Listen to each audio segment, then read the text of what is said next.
안녕하세요.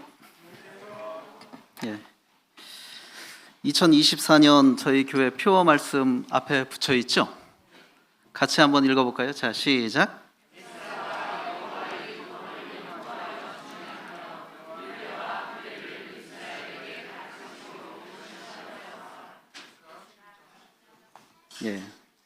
올해 저희가 기억하고 추구해야 될 표어 말씀이라고 생각하시고 저 말씀에 비추어서 늘 또 생활하시면 좋겠습니다.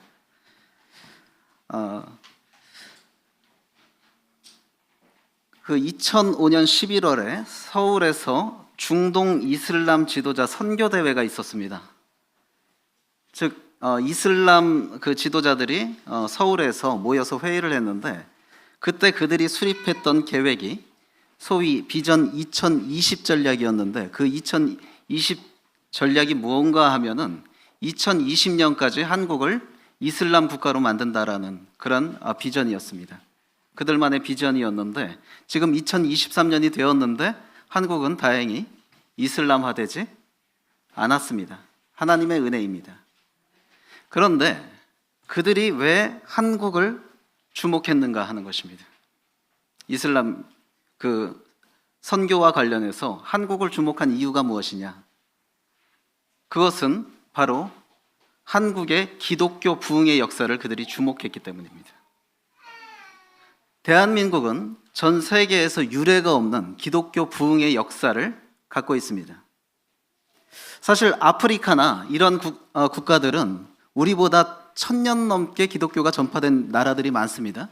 그럼에도 불구하고 그 나라들이 기독교화되지 않은 나라들이 상당수인데 대한민국 같은 경우는 이 땅에 복음이 들어온 것이 200년이 되지가 않았습니다. 그럼에도 불구하고 이 대한민국이라는 이 나라에서 폭발적인 기독교의 성장이 일어났던 것이죠. 4천만 중에 1000만 명이 명목상 기독교인도 포함되지만 4천만 명 중에 1000만 명이 기독교인이라는 그런 어마어마한 수치를 지니게 됐고, 또 어떻습니까? 과거 평양에 대해서 평가하기를 동방의 예루살렘이다 라는 평가가 있을 만큼 대부흥 운동이 그곳에서 일어났고 2000년대 초반까지 미국 다음 가는 기독교 선교 국가의 위상을 기독교 역사가 200년도 되지 않은 나라가 지니게 되었던 것이죠. 그래서 이슬람권에서 주목한 것이 이 한국인의 그 신앙적 저력입니다. 그래서 이 한국인들을 이슬람화시키면 이슬람 선교에 상당한 플러스가 되겠다 생각을 해서 그들이 세운 비전이 2020 전략이었습니다. 자, 그것을 통해서 우리가 생각해 볼 수 있는 것은 이 우리나라에서 일어났던 기독교 부흥의 역사가 기독교인들에게만 주목할 만한 것이 아니라 이교도들에게도 굉장한 관심거리가 되고 있을 만큼 이 한국에서 이 기독교 부흥의 역사는 놀라운 것이었다는 것이죠. 이슬람권이 부러워할 만큼. 그래서 이 한국을 저렇게 기독교 역사가 짧은 나라가 기독교 선교 국가가 된 것을 보면서 이 한국을 이슬람화시키면 이슬람 선교 국가가 되겠구나라는 생각을 그들이 했던 것이죠. 그러나 이런 놀라운 부흥의 과거를 갖고 있는 이 대한민국이 지금 기독교의 상황이 어떠한가? 과연 낙관적인가? 거기에 대해서는 동의하지 않으실 것입니다. 이제 기독교는 계속해서 침체되고 있습니다. 그리고 성장은 정체된 지 오래입니다. 정확한 수치인지 모르겠지만 이제 800만 이하로 기독교인의 인구가 떨어졌다는 그런 통계를 또 보기도 했습니다. 그래서 이렇게 영성이 침체되고 성장이 정체된 기독교의 현실 속에서 우리는 과거의 부흥을 그리워하고 또 그 과거의 부흥의 역사에 비추어서 따라가지 못하는 현실을 보면서 참 슬퍼하기도 합니다. 그런데 어쩌면 그 포로기에 있던 이스라엘 백성들이 그런 상황이 아닌가 생각이 되어집니다. 올해 표어 말씀이 에스라 말씀인데 오늘 교훈의 본문 말씀도 에스라 1장입니다. 자, 에스라 1장. 에스라서는 포로기와 또 포로 귀환 이것을 다루고 있는 책인데, 과거 이스라엘은 출애굽 이후에 많은 우여곡절이 있었지만은 다윗 왕조를 시작으로 솔로몬 때의 최고의 부흥기를 경험했습니다. 자, 솔로몬 때는 어느 정도였습니까? 그 이스라엘의 위상이 주변 국가들이 조공을 바치는 국가였어요. 이스라엘이 그 정도로 강성해졌습니다. 자, 그런데 분열 왕국 시대 이후로 국력이 쇠약해지고 마침내 북이스라엘은 아수르에 의해서, 남유다 왕국은 바벨론에 의해서 멸망하게 되고, 자, 이스라엘 백성들은 포로가 되게 되었던 것이죠. 그렇다면 포로로 끌려갔던 이스라엘 백성들은 자신들이 누렸던 과거의 영광을 회상하며 그리워했을 것입니다. 우리나라가 이런 나라였는데, 우리나라가 조공을 받는 국가였는데, 솔로몬 시대에 그렇게 흥왕했던 나라였는데 우리나라가 어쩌다 이렇게 됐는가 하면서 과거의 영광을 추억하며 슬퍼했을 것입니다. 그런데 하나님께서 이제 그분이 정한 기한에 이르러서 바사왕 고레스를 통해서 포로된 자들을 해방시키고 고토로 귀환시키셨고, 이제 이스라엘 백성들은 부푼 기대를 가지고 회복하고자 하는 마음으로 고토로 귀환하게 되죠. 어쩌면 지금 우리가 처해 있는 상황이 이런 이스라엘의 상황과 동일하다고 할 수 있습니다. 우리도 과거의 영광스러운 부흥의 역사를 경험했지 않습니까? 그리고 지금 기독교가 정체되고 영적으로 침체되는 이 상황에서 그 부흥의 역사를 그리워하고 있지 않습니까? 자, 그런데 우리가 그 과거의 영광을 그리워하는 데서 안주해야 하는가 하는 것이죠. 아닙니다. 우리는 이제 회복을 바라야 합니다. 과거의 부흥의 역사를 그리워하는 데만 머물러 있는 것이 아니라 다시금 그날이 올 수 있도록 회복과 부흥을 기대해야 하는 것입니다. 그래서 그러기 위해서는 우리에게 어떤 노력이 요구되는가? 오늘 교훈받는 에스라 1장을 통해서 함께 살펴보기를 원합니다. 우리 에스라 1장 함께 펴시고요.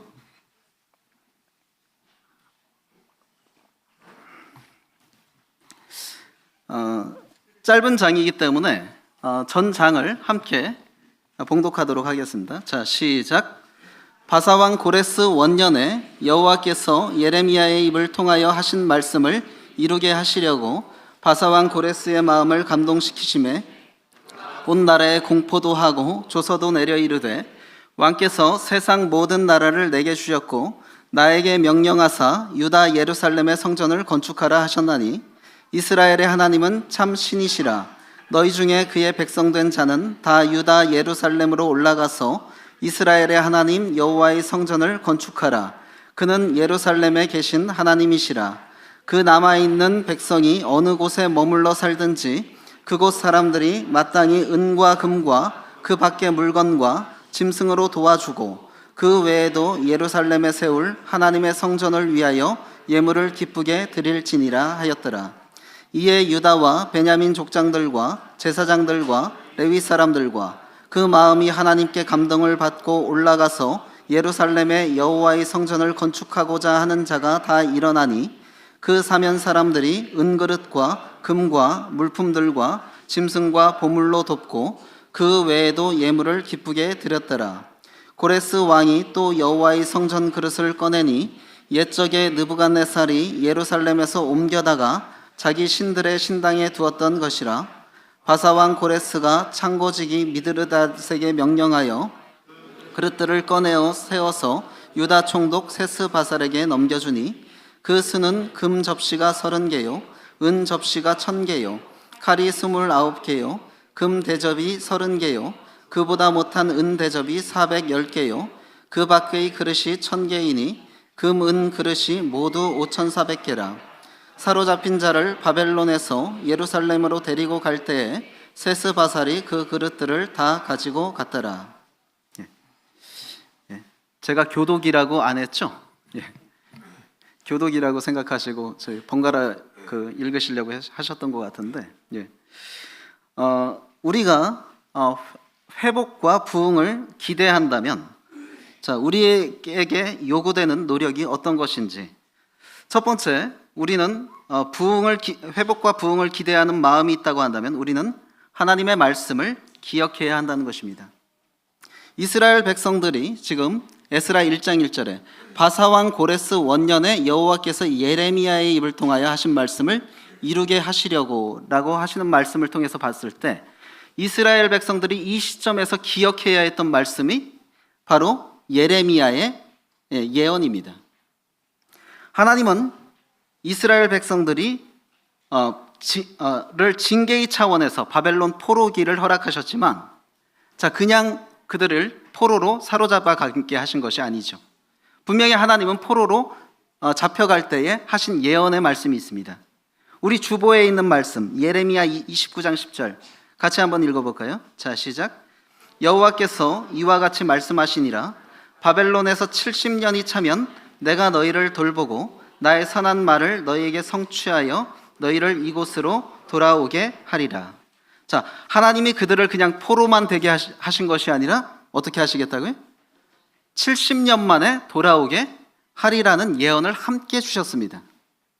따라서 그들이 포로로 끌려가서 슬퍼하고만 있어야 할 것이 아니라 어떤 마음을 가졌어야 되느냐? 하나님께서 70년 만에 다시 우리를 돌아오게 하리라는 그 약속의 말씀을 붙잡고 소망 가운데서 낭망하지 말았어야 한다는 것이죠.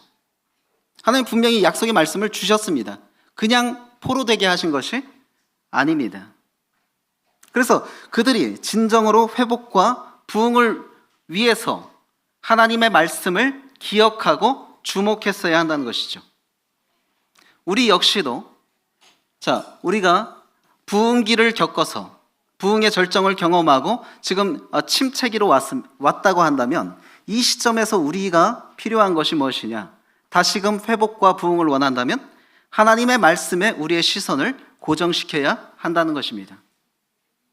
우리는 신앙과 관련해서요, 굉장히 복잡해지기가 쉽습니다. 신앙과 관련해서 어떤 책이 좋다더라, 어떤 시스템이 좋다더라, 이 시스템을 하니까 교회가 부흥됐다더라, 어떤 책으로 인해서 센세이션을 일으켰고 베스트셀러가 됐다더라.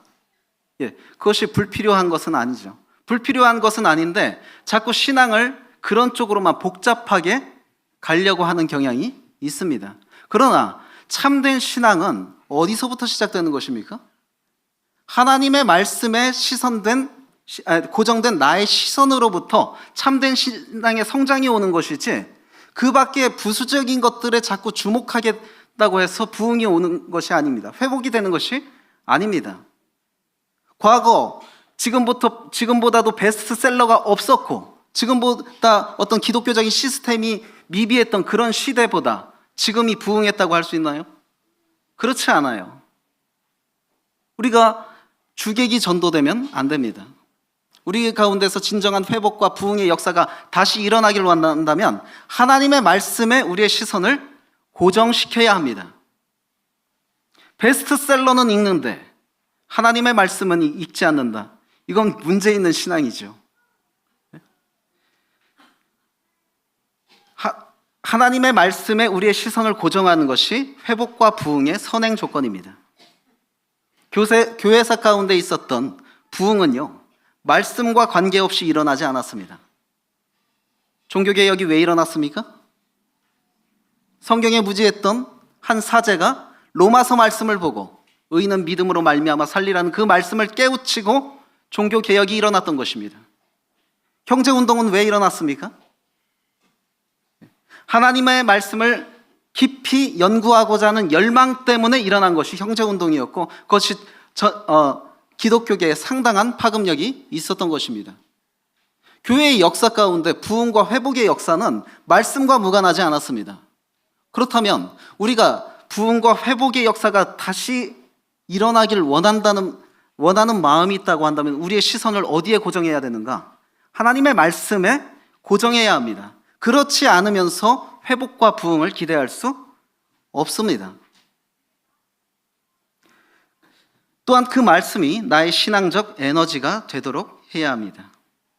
포로된 이스라엘 백성들이 포로 기간 동안 소망을 갖고 버틸 수 있었던 이유는 방금 우리가 읽은 예레미야 말씀 70년 만에 돌아오게 하리라 라는 이 말씀 때문에 그들이 포로기였지만 낭망하지 않고 소망을 갖고 버틸 수가 있었던 것처럼 주어진 현실에서 우리가 낭망하지 않고 우리 가운데서 부흥과 회복의 소망을 가질 수 있는 것은 하나님의 말씀입니다. 하나님은 우리에게 과거 이스라엘 백성들, 포로기에 있었던 이스라엘 백성들에게처럼 우리에게 약속의 말씀을 주셨죠. 여러 가지 약속의 말씀을 주셨는데 그 중에서 가장 중요한 것은 내가 너희를 위하여 처소를 예비하러 가노니 가서 처소를 예비하면 너희를 나 있는 곳에 있게 하리라 라고 하는 주님의 그 재림의 약속을 주셨습니다.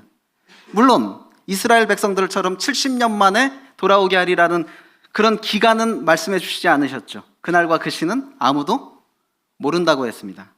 그런데요, 분명한 것은 하나님의 재림의 약속만큼 우리에게 중요한 약속은 없습니다.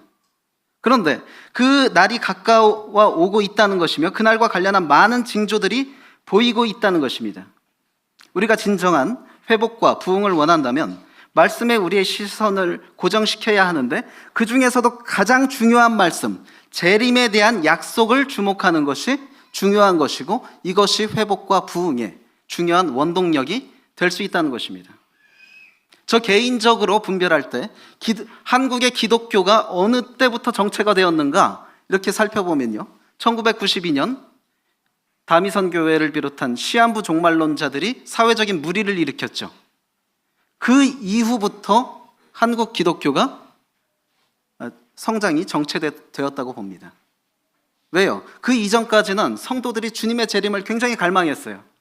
그리고 모여서 말씀 들으면 주제가 거의 주님의 재림이었습니다. 주님의 다시 오심.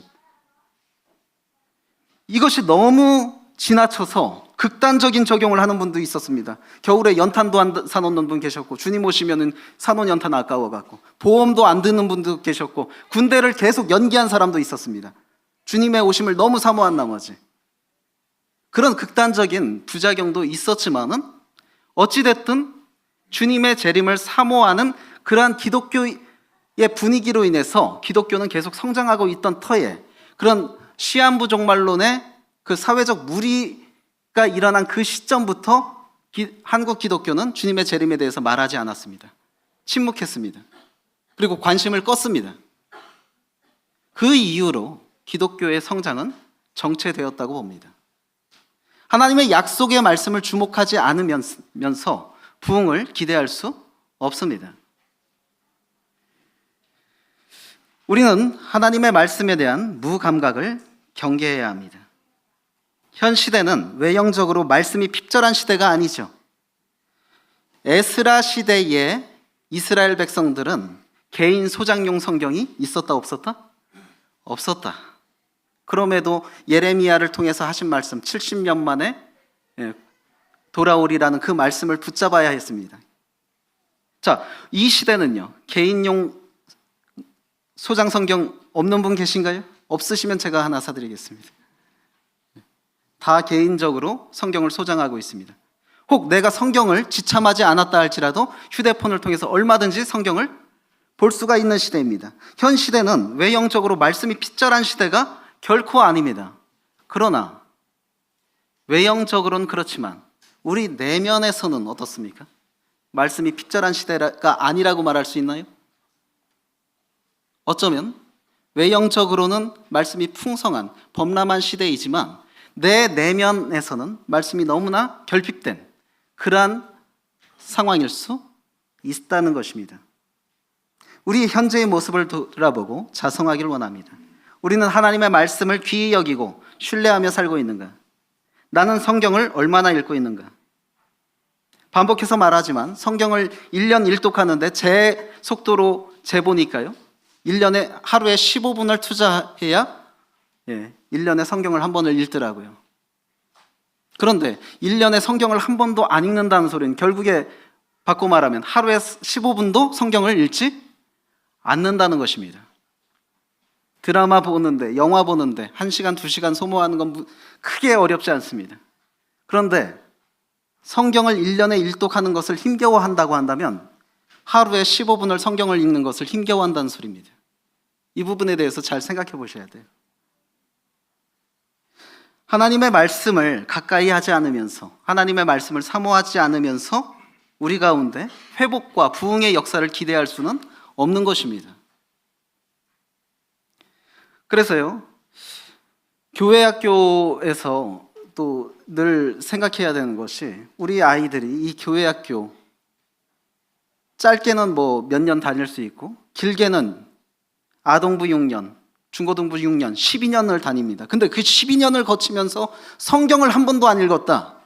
이 부분에 대해서는 좀 생각을 해봐야 되는 것입니다. 교회 학교 교육의 방향이 뭔가, 여러 시스템, 여러 놀이, 그런 것을 누리는 것이 교회 학교인가? 그렇지 않죠. 교회 학교라면 아이가 성경을 읽는 사람으로 만드는 것이 교회 학교입니다. 시간의 흐름은, 우리가 진정으로 회복과 부흥을 바란다면 말씀에 대한 무감각을 경계해야 되는데, 우리로 하여금 말씀에 대한 감흥을 감소시키는 것이 무엇인가? 저는 두 가지라고 생각하는데, 첫 번째로는 시간의 흐름에 따른 매너리즘이라고 할 수 있습니다. 저만 그런지 모르겠습니다. 말씀의 감흥이 가장 최고조였을 때는 갓 구원받았을 때였습니다. 읽는 구절 한 절 한 절이 그렇게 감미롭고 달콤했습니다. 근데 지금은 신앙의 연륜이 쌓였는데도 그때의 그 감흥을 경험하지 못합니다. 이게 시간이 지나면서 사람은 매너리즘에 빠지거든요. 포로된 백성들 역시 회복의 그 기간이 몇 년? 70년이었습니다.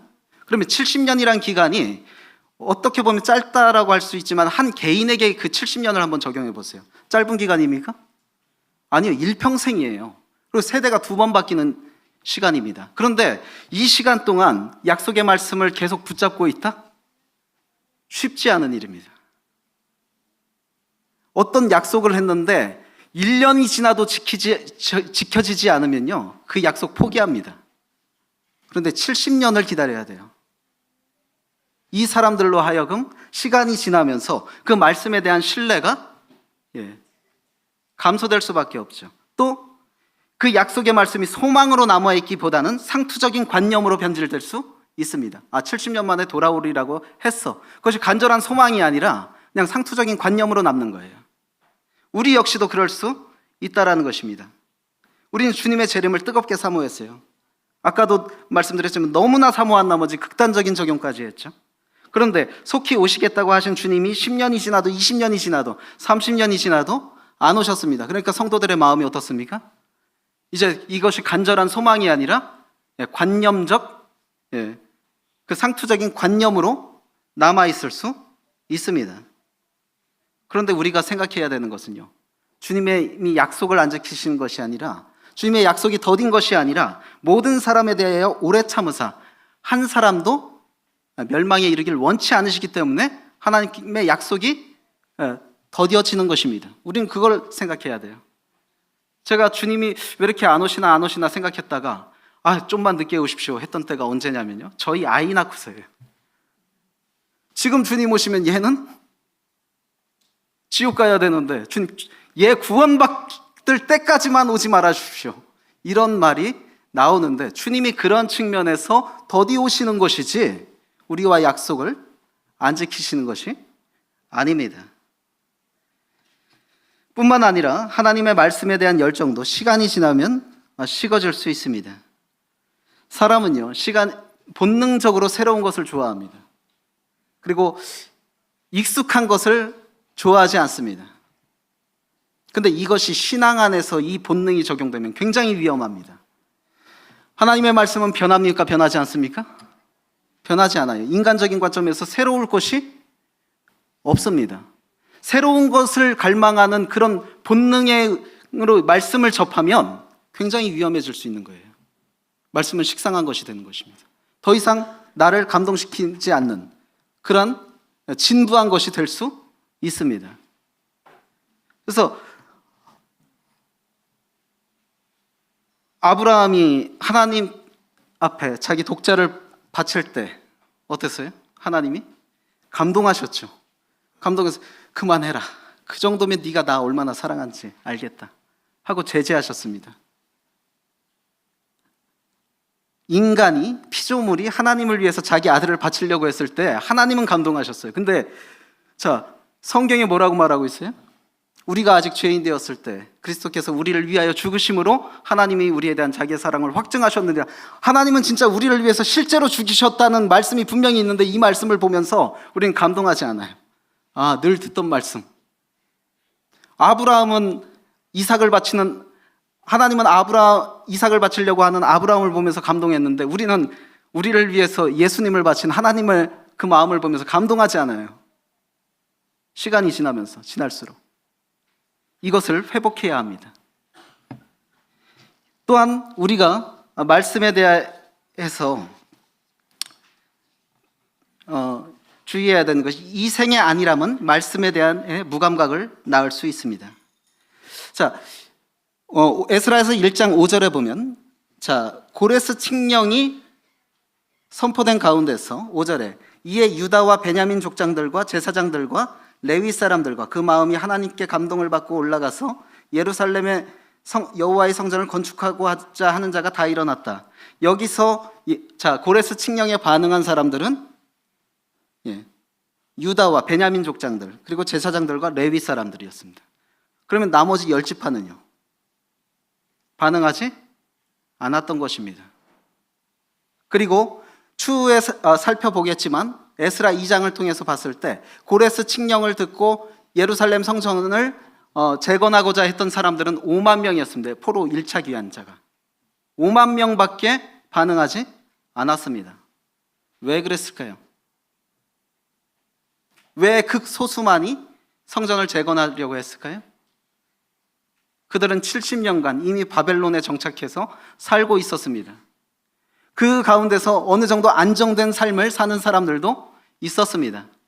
그런 가운데서 성전을 재건하라? 명분은 좋지만 내가 지금까지 70년 동안 축적해 놓은 이 바벨론에서의 부, 페르시아에서의 삶, 이 안락함을 버릴 수가 없는 것입니다.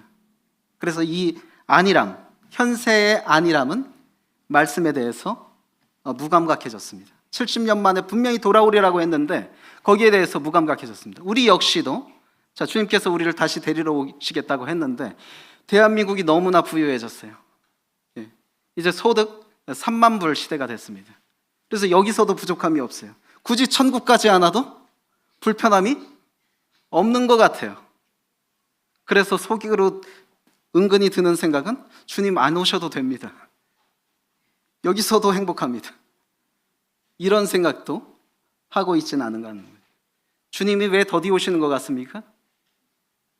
제가 주님이라도 가고 싶지 않을 것 같아요. 왜? 나를 기다리는 사람이 없기 때문에. 그래서 우리는 현재 누리고 있는 이 생의 안일함보다 주의 재림을 갈망하고 있는지 돌아봐야 합니다. 그리고 우리가 진정으로 회복과 부흥의 역사를 바란다면 하나님의 역사를 주목해야 합니다. 하나님의 역사의 영역은 범세계적입니다. 우리는 은연중에 하나님을 교회 안에서만, 신앙 안에서만 일하는 분으로 제한할 수 있습니다. 그런데 만유의 주제가 하나님이십니다. 하나님은 교회 안에서만, 우리가 알고 있는 신앙의 영역 안에서만 일하시는 분이 아니라 범세계적으로 일하시는 분이시고 특별히 세상의 권세자들을 임의로 인도하실 수 있는 분입니다. 고레스의 마음을 하나님께서 감동시키셨습니다.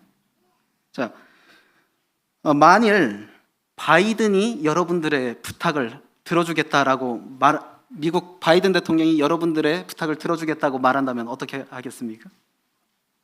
그것 자체만으로도 영광스러운데 정말 어려운 부탁도 서슴없이 할 수 있겠죠. 그 사람은 할 수 있는 일이 많으니까. 그런데 자, 이 권세자들을 움직이실 수 있는 분이 누굽니까? 하나님이세요. 잠언 21장 1절에 왕의 마음이 여호와의 손에 있다. 그래서 그가 임의로 인도하신다라고 말하고 있습니다.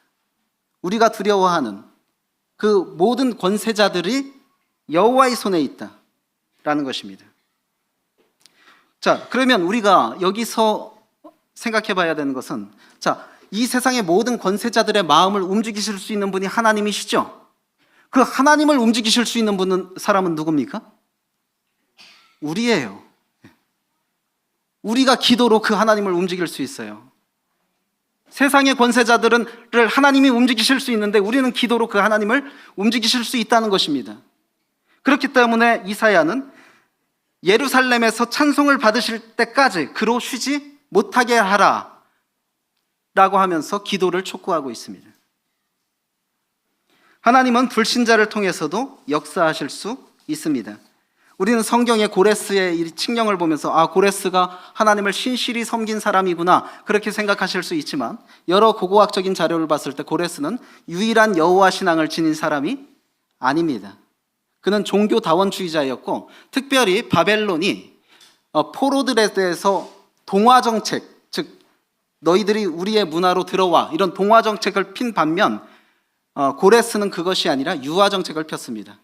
너희들이 비록 우리의 포로지만 너희들 살던 대로 살아. 괜찮아. 너희들 섬기던 신도 섬기고. 유화정책을 펼쳤던 사람이었을 뿐이지 그가 참된 여호와 신앙의 소유자는 아니었습니다. 그러나 중요한 것은 불신자도 하나님께서 그분의 때에 적당하게 사용하셔서 합력하여 선을 이루신다는 것입니다. 이것을 우리가 기억하고 그런 하나님이 일하시도록 기도에 힘써야 할 것입니다. 또한 우리가 목격하는 사건들은 하나님의 말씀이 이루어져가는 징검다리라는 사실을 기억해야 할 것입니다.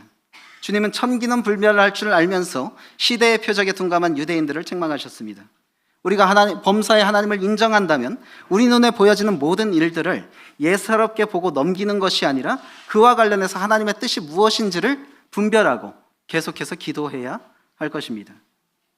또한 그러면서도 우리는 균형감 있는 시대에 대한 안목을 지녀야 합니다.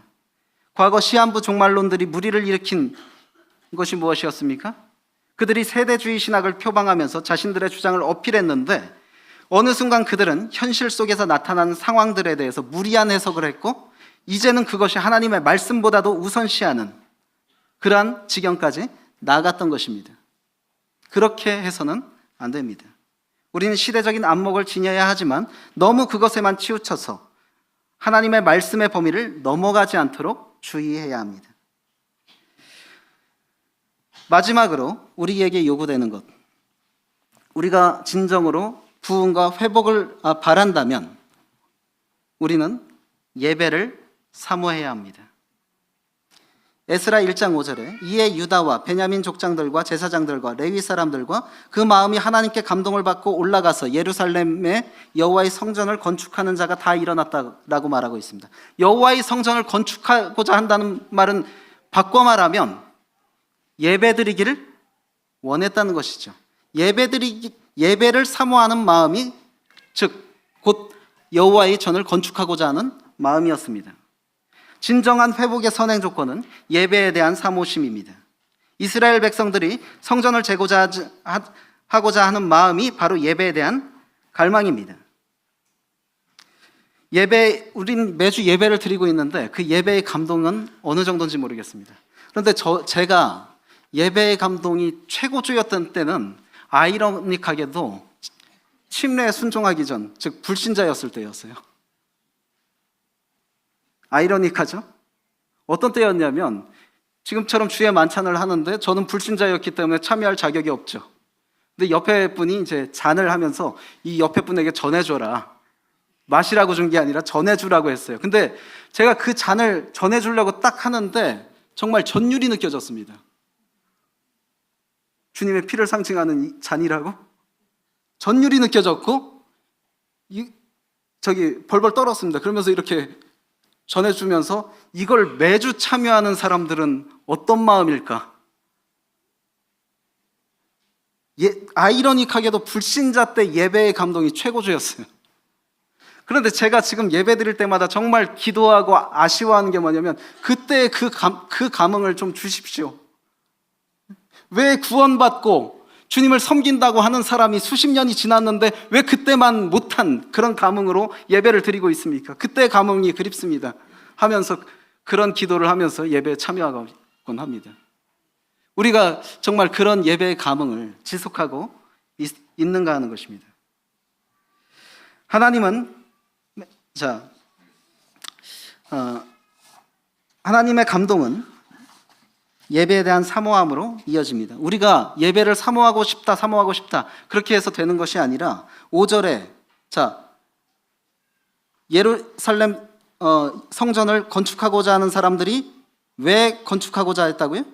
하나님께 그 마음이 감동을 받았다.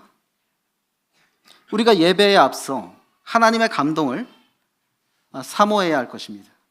하나님께서 우리 마음을 감동시켜 주지 않으면 참된 예배자의 심령을 지닐 수가 없습니다. 우리는 그렇게 청결하고 깨끗한 사람들이 아닙니다. 하나님께서 우리 마음을 감동시켜 주시기를 예배 전에 사모해야 합니다. 진정한 예배의 회복 없이 진정한 회복은 있을 수 없습니다. 예배를 사모하는 자를 하나님이 도우십니다.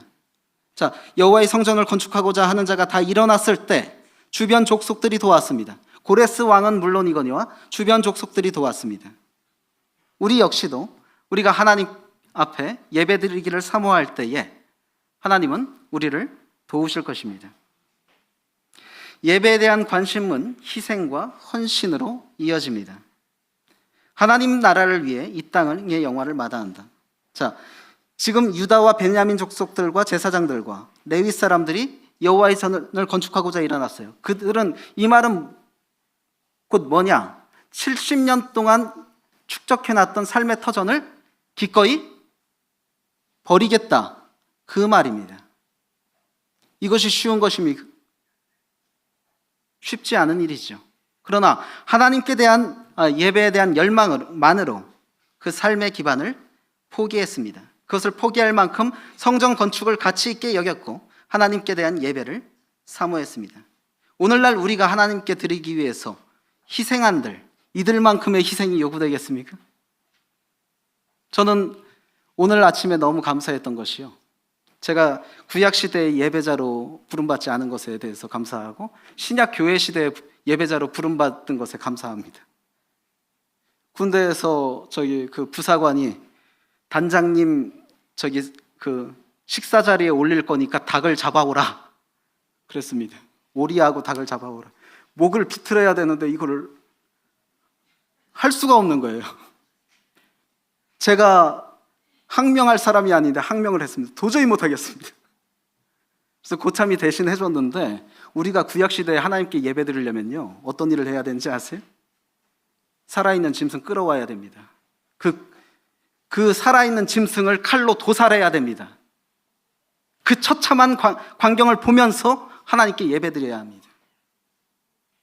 우리에게 그것조차도 요구하지 않으시잖아요. 지금 우리가 예배를 위해서 아무리 희생하고 헌신한들 구약 성도만 하겠습니까? 지금 에스라에 나오는 이 족속들만 하겠습니까?